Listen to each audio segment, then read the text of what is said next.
Hi everyone, I'm Siok from Online Help Guide, and in this video I will show you how to change your Instagram password. Changing your password regularly is a great way to keep your account secure and protect your personal information.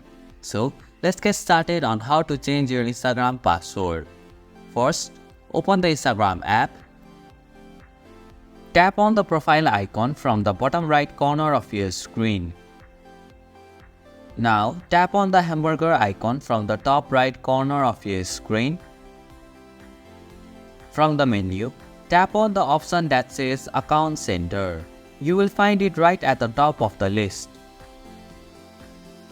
Once inside the Account Center, you will see a section called Password and Security. Tap on it to continue. Now tap on the Change Password option. Select your Instagram account.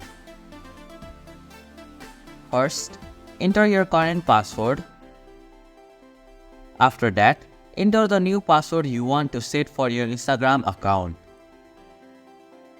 Re-enter the new password in the second field to confirm it. Finally, tap on the Change Password option to save your changes. And this is how you can change your Instagram password. Thank you for watching Online Help Guide. Hope this video was helpful. If it was, then hit the like button and comment down if you have any questions or feedback. Also, if you are new to our channel, please subscribe and hit the bell icon so that you won't miss our upcoming videos.